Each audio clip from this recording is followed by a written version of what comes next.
Cavid deyib ölmək yaşamaqdır, sərsən yaşamaq ömrə yamaqdır. Cavid deyib ölmək yaşamaqdır, sərsən yaşamaq ömrə yamaqdır. Bu eşitdiyiniz meyxanadır. Nizami Rəmzinin musiqi qafiyələri, Dahi Hüseyin Caviddən sitat gətirərək dediyi məşhur meyxana və bu da meyxanadır. Hava tutmuşdu satından, Bəşir də qışqırırdı, Bəşir kəsəlləşirdi, ona görə. İndi isə suallara keçək. Meyxanaya qulaq asanlar zövqsüz insanlardır, yoxsa meyxana deyənlər özləri zövqsüz və avaradır? Bəs Əliağa Vahid, bəs bədahətən deyilən bu istedad və dərhal verilən cavabların qafiyələrə uyğunlaşdırma bacarığı? Bəs folklorumuz, bəlkə məsələ heç meyxananın yaxşı və ya pis olmasında deyil. Gəlin məsələnin kökünə, əsas və daha dərin səbəblərinə nəzər yetirək.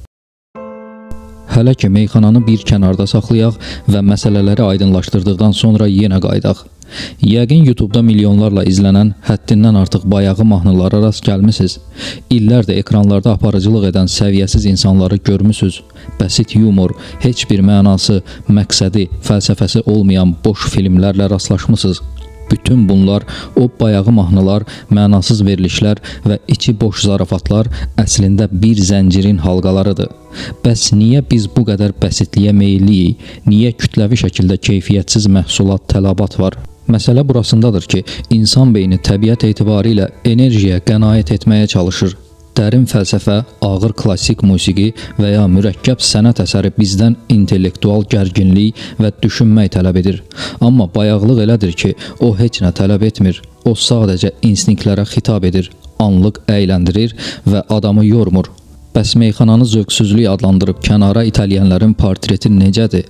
Onların hamısı mı hər sabahını Mozartla açır, hər axşamını Dostoyevskinin fəlsəfi dərinliklərində keçirir? Əlbəttə ki, xeyr. Reallıq çox vaxt daha bəsit və daha qəddardır. Burada insan egosunun ən qaranlıq tərəflərindən biri, mənsubiyyət instinkti işə düşür. İnsan fitrətən özünü daha üstün, daha seçilmiş bir qrupa aid etmək istəyir. Amma problem burasındadır. Həqiqi intellektual səviyyəyə qalxmaq, mütaliə etmək, sənəti dərk etmək böyük zəhmət və iradə tələb edir. Bu əziyyətə qatlanmaq istəməyən fərd üçün ən asan yol aşağı gördüyü bir şeyi tənqid etməkdir. Çünki meyxanadakı bəsitliyi tənqid etmək insana daxili, saxta bir rahatlıq verir. Psixologiyada buna aşağıya doğru sosial müqayisə deyilir. Fərd özündən daha səviyyəsiz, daha küçə dilində danışan bir kütlənin varlığını görəndə avtomatik olaraq özünü onlardan bir pillə yuxarıda hiss edir. Heç bir kitab oxumadan, heç bir fərdi inkişaf yolu keçmədən sadəcə meyxanaya iyrənc deyərək özünü elit hiss etməyin verdiyi o saxta həzz, budur məsələnin kökü.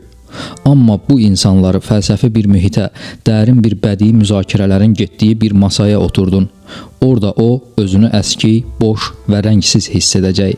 Çünki o mühitdə özünü təsdiq etmək üçün tənqid etmək bəs etmir. Orada yaratmaq və bilmək lazımdır. Bax, meyxana tənqidçilərinin böyük bir qisminin qaçdığı həqiqət budur.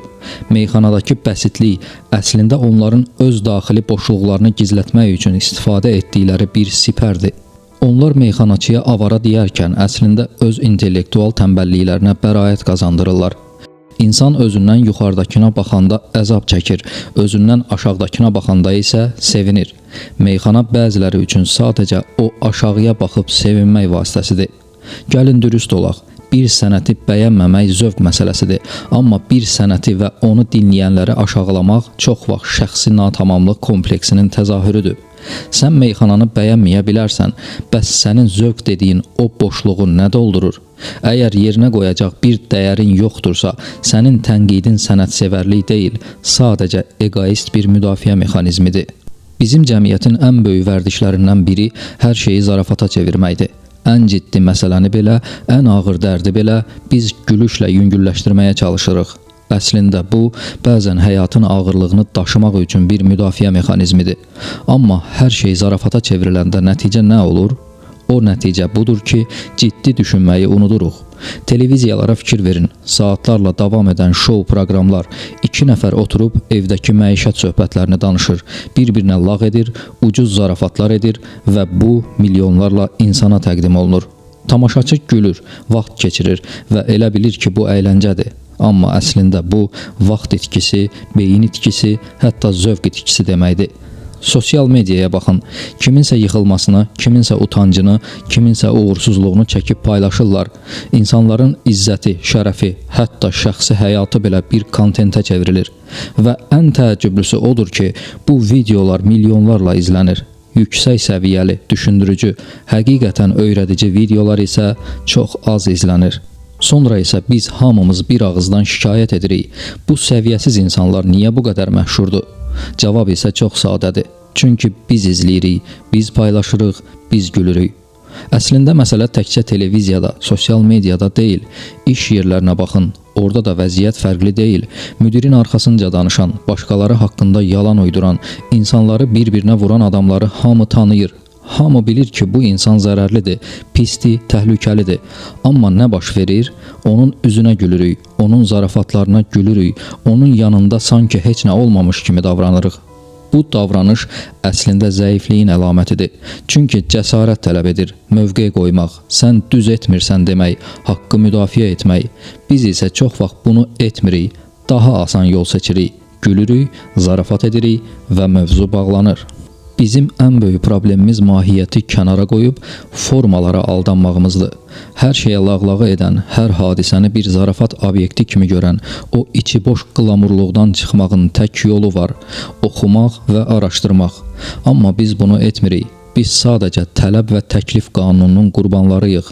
Bugün milyonlarla insan çox bayağı bir mahnıya və ya səviyyəsiz bir meyxanaya qulaq asırsa, burada günahı tək tərəfdə axtarmayaq.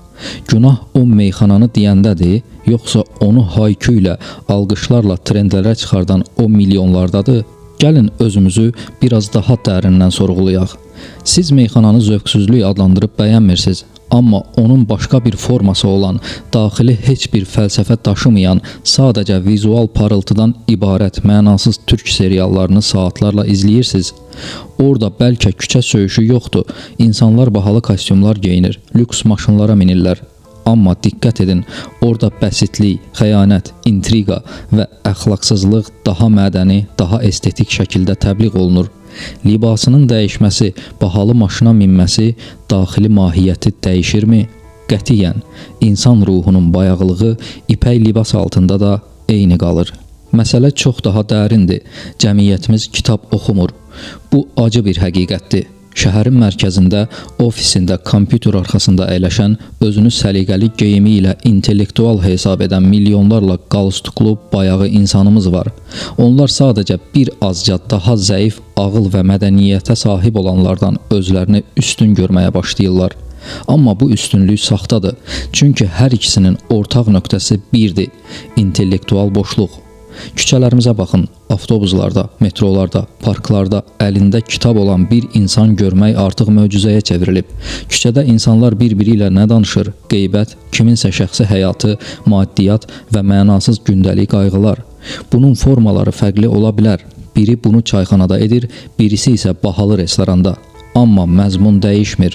Məsələ nə meyxanadadır, nə də mənasız tiktokerlərdə. Məsələ toplum olaraq bizim kollektiv məsuliyyətimizdədir. Bəli, Sovet dövrünün o ağır senzurasında belə bayağılıqlar bəlkə də yox idi.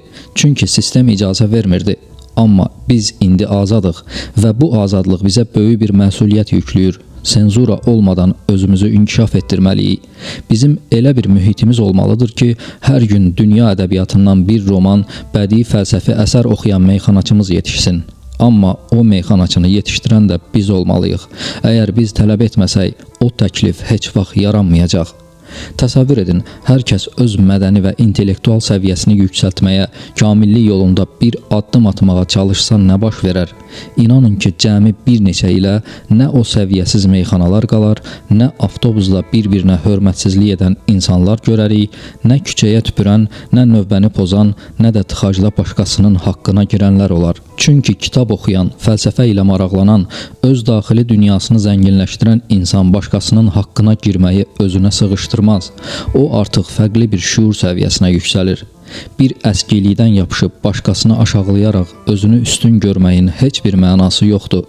Bu məsələlər əslində müzakirə mövzusu belə olmamalıdır. Biz meyxananın yaxşı və ya pis olduğunu deyil, özümüzün kim olduğumuzu müzakirə etməliyik. Dahi Konfutsi deyirdi: "Yetərli olan susar, yetərsiz olan isbata çalışar."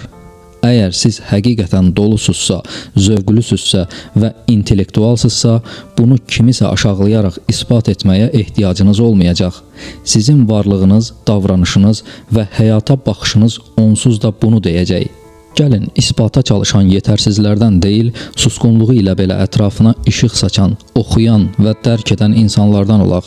Cəmiyyəti dəyişmək istəyirsinizsə, işə meyxananı tənqid etməkdən deyil, əlinizə bir kitab alıb özünüzü dəyişməkdən başlayın. Çünki işıq artdıqca qaranlıq künclərdəki bütün bayağılıqlar onsuz da yox olub gedəcək. Videonu sona qədər izlədiyiniz və kanala dəstək olduğunuz üçün təşəkkürlər.